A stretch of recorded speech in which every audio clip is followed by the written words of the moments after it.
ഹരേ കൃഷ്ണ. സർവം കൃഷ്ണ അർപ്പണമസ്തു. സ്വസ്തികയിലേക്ക് എല്ലാവർക്കും സ്വാഗതം. എല്ലാവർക്കും ഇഷ്ടമുള്ള പേരാണ് കൃഷ്ണൻ, കണ്ണൻ, വാസുദേവൻ, നാരായണൻ.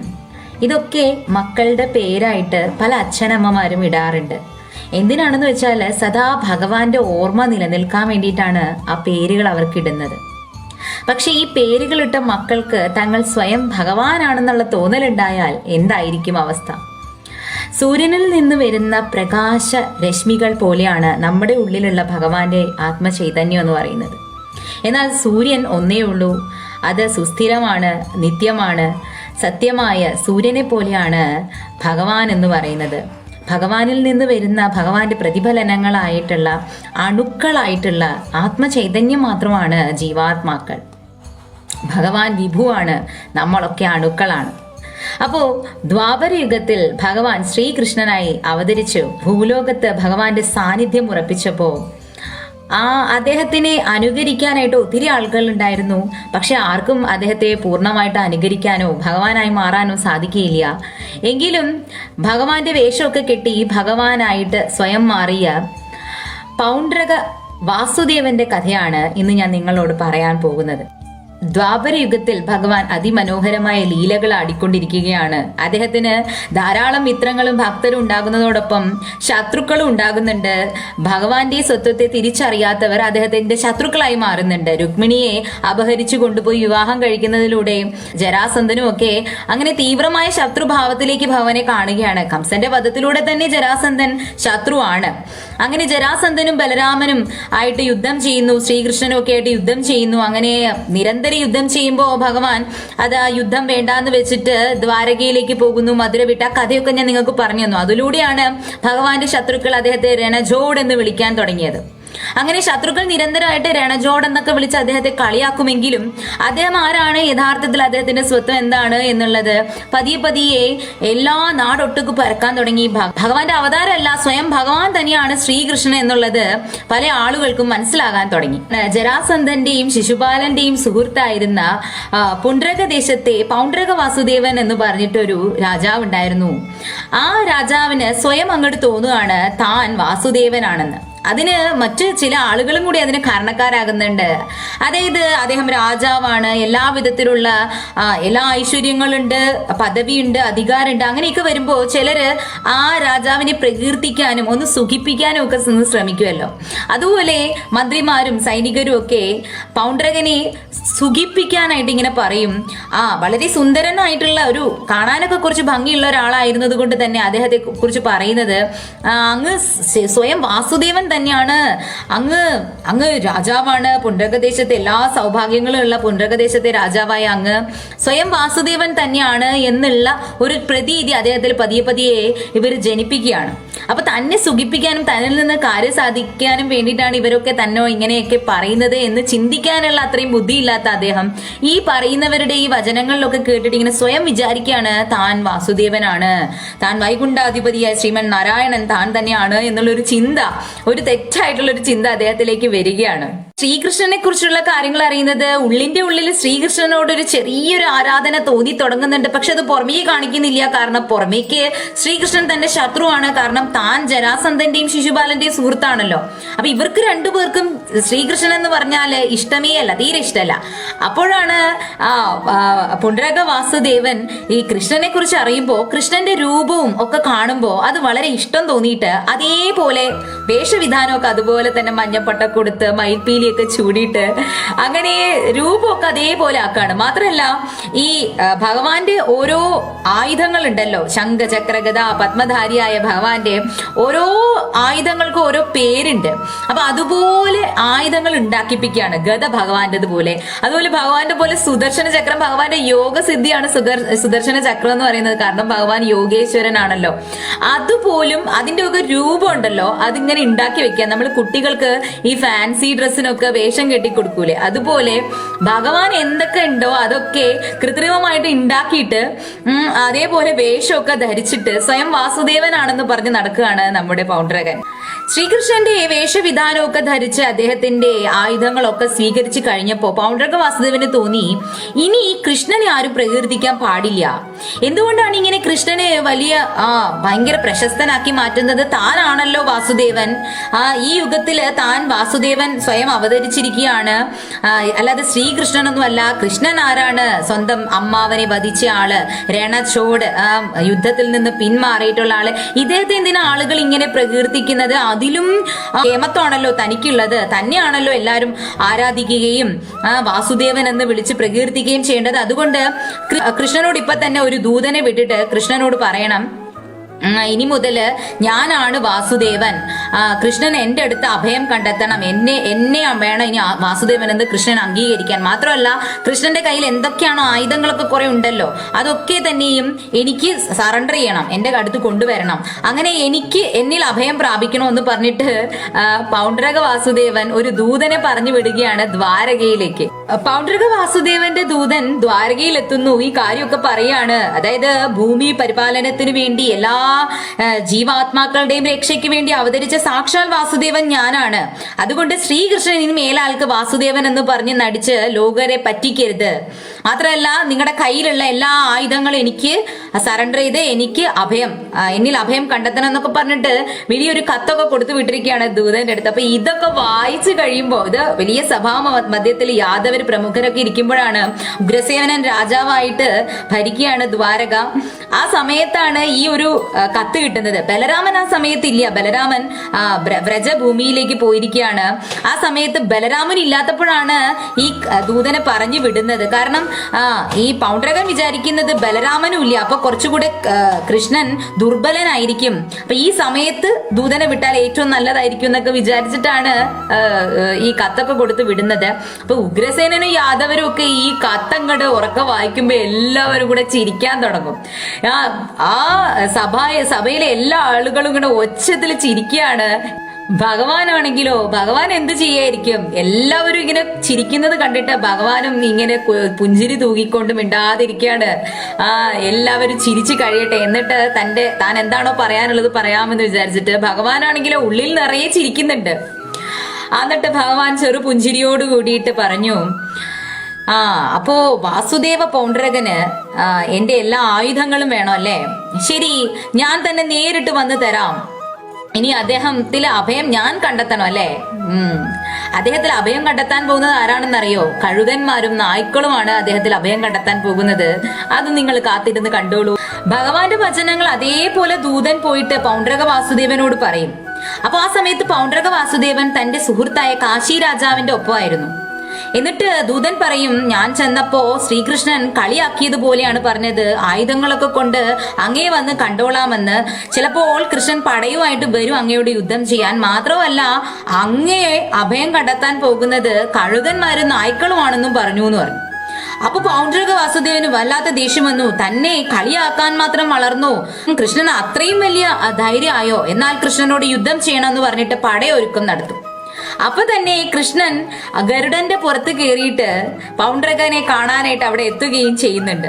ആരാണ് ഈ പൗണ്ഡ്രക വാസുദേവൻ? തനിക്കൊരു ഡ്യൂപ്പോ? ഭഗവാനാണെങ്കിലോ ഉള്ളിലിങ്ങനെ ചിരിക്കുകയാണ്.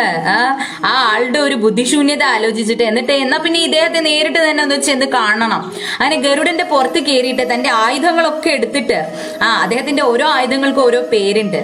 ഗദയുടെ പേര് കൗമോദകി, വില്ലിന്റെ പേര് സാരംഗം, വാളിന്റെ പേര് നാന്തകം, ശംഖിന്റെ പേര് പാഞ്ചജന്യം. ഇതൊക്കെ എടുത്തിട്ട് പോവാണ് കാശിയിലാണ് അപ്പൊ പൗണ്ഡ്രകൻ ഉള്ളത്. കാശി രാജാവിന്റെ ഉറ്റ സുഹൃത്താണ് പൗണ്ഡ്രകൻ. അപ്പോ കാശി രാജാവും പൗണ്ഡ്രകനും പടയൊരുക്കം നടത്തുകയാണ് ശ്രീകൃഷ്ണൻ വന്നാൽ യുദ്ധം ചെയ്യാൻ വേണ്ടി. അങ്ങനെ ഗരുഡന്റെ പുറത്ത് കയറി കാശിയിൽ എത്തുന്ന കൃഷ്ണൻ കാണുന്നത് തന്റെ അതേപോലെ വേഷവിധാനമൊക്കെ ധരിച്ച മറ്റൊരാളെ. അവിടെ ഭഗവാൻ അങ്ങോട്ട് പൊട്ടി ചിരിക്കുകയാണ്. പൗണ്ഡ്രക വാസുദേവനെ കാണുമ്പോ തന്നെ ആ മഞ്ഞ പട്ടൊക്കെ കൊടുത്തിട്ട് മയിൽപ്പീലി കിരീടമൊക്കെ ചൂടി, അതൊക്കെ സഹിക്കാം. ഈ സുദർശന ചക്രമൊക്കെ ഇങ്ങനെ ഉണ്ടാക്കി വെച്ചിരിക്കുകയാണ്. കയ്യില് 4 കൈയൊക്കെ വേണമല്ലോ. വാസുദേവന് 4 കൈ ഉണ്ടല്ലോ. 2 കൈ ഓൾറെഡി ഉള്ളത് തന്നെ, ബാക്കി 2 കൈ ഡ്യൂപ്പായിട്ട് 2 കൈയൊക്കെ വെച്ചിട്ടുണ്ട്. അപ്പൊ ഇതൊക്കെ കാണുന്ന ഭഗവാൻ ഉണ്ടല്ലോ ഇങ്ങനെ പൊട്ടി ചിരിക്കുകയാണ്. അപ്പൊ ഒന്ന് ആലോചിച്ച് നോക്കിയേ, അതേപോലെ ഒരു ഫാൻസി ഡ്രസ് രൂപത്തിൽ നിൽക്കുന്ന പൗണ്ഡ്രക വാസുദേവൻ, ഗരുഡന്റെ പുറത്തിരിക്കുന്ന തേജോമയമായ, അതായത് വാസുദേവൻ പറഞ്ഞാൽ തന്നെ അർത്ഥം സ്വയം പ്രകാശിക്കുന്നവൻ എന്നാണ്. അപ്പൊ ആ പ്രകാശമയമായ രൂപത്തെ ദർശിക്കുന്ന പൗണ്ഡ്രക വാസുദേവൻ പെട്ടെന്ന് ഒന്ന് ഞെട്ടും. കാരണം ഭഗവാന്റെ ആ രൂപം കണ്ടിട്ട്. പക്ഷെ എന്നാലും പുറമേക്ക് കാണിക്കാൻ പാടില്ല, ഈ കൃഷ്ണനെയാണ് താൻ വെല്ലുവിളിച്ചിരിക്കുന്നത്. എന്നിട്ട് അദ്ദേഹത്തോട് പറയും, ഹേ കൃഷ്ണ, താങ്കൾ എന്നെ കളിയാക്കുകയാണോ?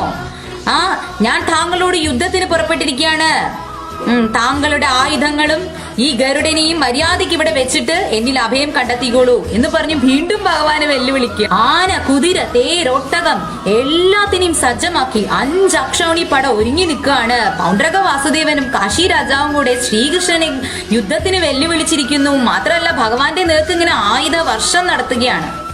ഭഗവാൻ എന്ത് ചെയ്യുന്നു വെച്ചാൽ പുഞ്ചിരി തൂക്കിക്കൊണ്ട് തന്റെ സാരംഗ വില്ലെടുത്തൊന്ന് കൊലച്ചിട്ട് ഒരു 5-6 അമ്പ് അങ്ങോട്ട് വിടുമ്പോഴേക്കും കാശി രാജാവിന്റെ സൈന്യം മുഴുവനും നിലംപതിക്കുന്നു.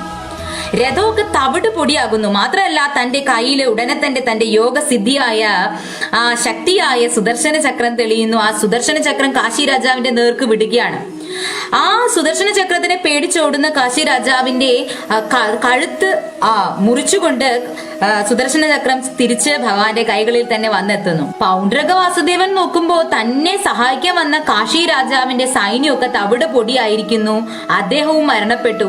എങ്കിലും അടിയറവ് പറയാൻ തയ്യാറല്ല. അപ്പോഴും അങ്ങനെ ദേഷ്യത്തോടുകൂടി കൃഷ്ണനെ നോക്കിക്കൊണ്ട് നിൽക്കുകയാണ് പൗണ്ഡ്രകൻ. അപ്പോ കൃഷ്ണൻ പറയും, അങ്ങേക്ക് ഇനി എന്താണ് വേണ്ടത്? എന്റെ ആയുധങ്ങളാണോ വേണ്ടത്? ഇതാ ഞാൻ ഓരോന്നോരോന്നായിട്ട് തരാം എന്ന് പറഞ്ഞിട്ട് ആദ്യം ആ കൗമോദകി ഗദ എടുത്തിട്ട് അങ്ങോട്ട് എറിഞ്ഞു കൊടുക്കുകയാണ്. പൗണ്ഡ്രകൻ എടുത്ത് പിടിച്ചോ എന്ന് പറഞ്ഞിട്ട് എറിഞ്ഞു കൊടുക്കുന്നു. അപ്പൊ ആ ഗദ വന്ന് നേരെ വീഴുന്നത് അദ്ദേഹത്തിന്റെ രഥത്തിലാണ്. രഥം തവിട് പൊടിയാവുന്നു. അപ്പൊ പെട്ടെന്ന് പൗണ്ഡ്രകൻ അതിന്ന് ചാടി പുറത്തേക്ക് ഇറങ്ങുകയാണ്. അടുത്തത് പറയും, ഇനി എന്താ വേണ്ടത്? നാന്തകമാണോ വേണ്ടത്? ആ വാളെടുത്ത് നേരെ എറിഞ്ഞു കൊടുക്കാണ്. ആ വാളെറിഞ്ഞു കൊടുക്കുമ്പോ ബാക്കിയുണ്ടായിരുന്ന പടയാളികളും ഒക്കെ നിലം പതിക്കുന്നു. അവരും പേടിച്ച് 4 പാട് ചെതറി ഓടുകയാണ്. അങ്ങനെ പൗണ്ഡ്രകൻ മാത്രമായിട്ട് ഒറ്റയ്ക്കായി മാറുകയാണ് ആ യുദ്ധഭൂമിയിൽ.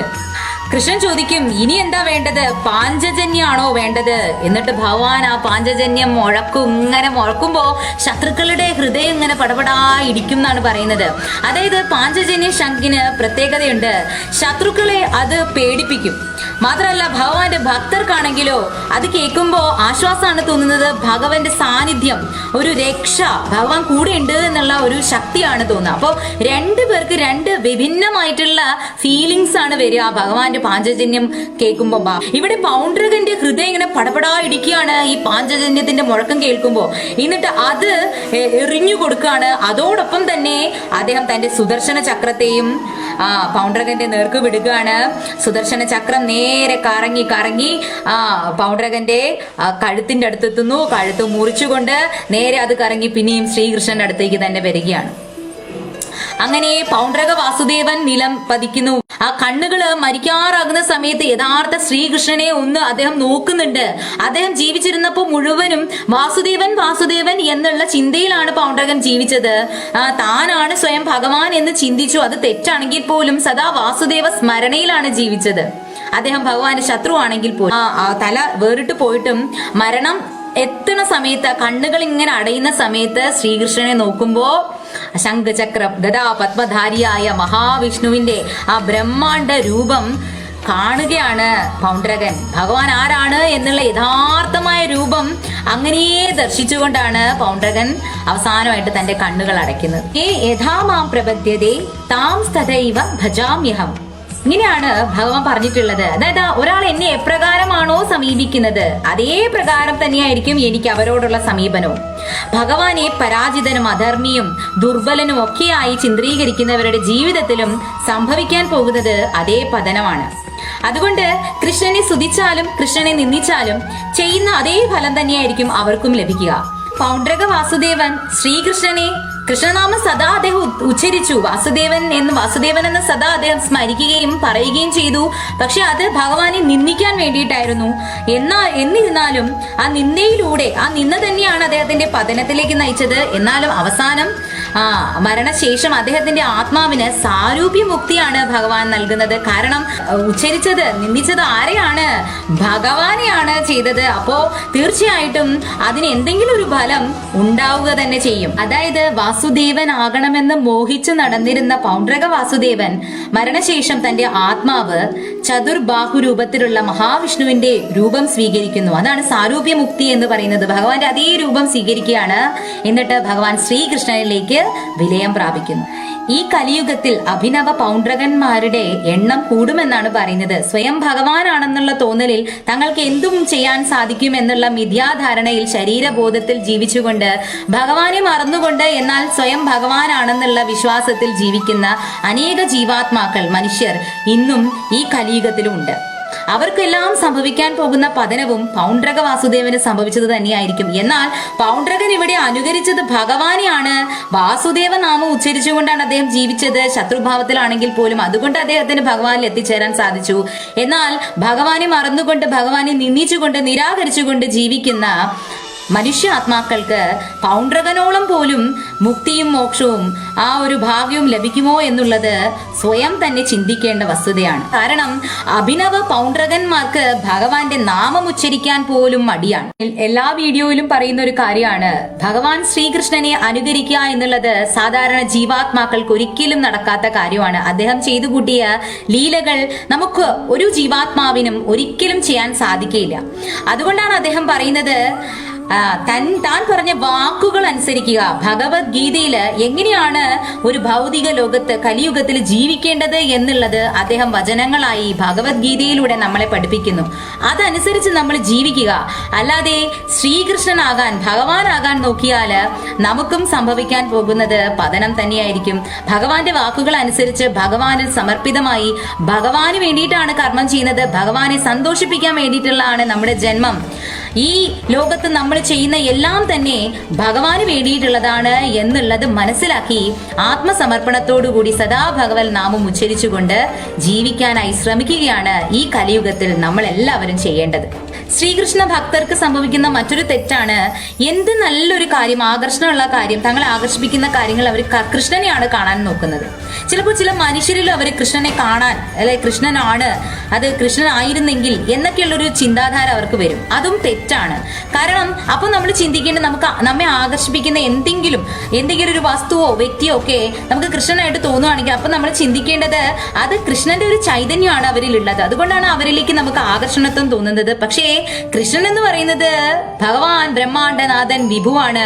ഈ ഒരു സാധാരണ ജീവാത്മാവിന് ഇത്രയും ആകർഷണത്വം ഉണ്ടെങ്കിൽ ഭഗവാൻ ശ്രീകൃഷ്ണൻ എത്രത്തോളം ആകർഷണത്വമായിരിക്കും ഉണ്ടാവുക. അപ്പോ അവിടെ ഭഗവാന്റെ മഹത്വമാണ് നമ്മൾ ചിന്തിക്കേണ്ടത്. അദ്ദേഹത്തിന്റെ ഒരു സൃഷ്ടിക്ക് ഇത്രത്തോളം നമ്മളെ ആകർഷിപ്പിക്കാൻ സാധിക്കുമെങ്കിൽ അദ്ദേഹത്തിന് എത്രത്തോളം നമ്മളെ ആകർഷിപ്പിക്കാൻ സാധിക്കും. അങ്ങനെ ചിന്തിക്കുമ്പോൾ നമുക്ക് എല്ലാത്തിലും ഭഗവാന്റെ ചൈതന്യം ദർശിക്കാൻ സാധിക്കും. ഭഗവാനോടുള്ള ആ ഭക്തി, ആ ഭഗവാനോടുള്ള ഒരു പ്രേമരസം നമ്മളിൽ വർദ്ധിക്കുകയും ചെയ്യും. എല്ലാവർക്കും ഭഗവാന്റെ അനുഗ്രഹം സദാ ഉണ്ടാവട്ടെ. സദാ ഭഗവാന്റെ നാമം ജപിക്കുക, സന്തോഷമായിട്ടിരിക്കുക. സർവം കൃഷ്ണാർപ്പണമസ്തു.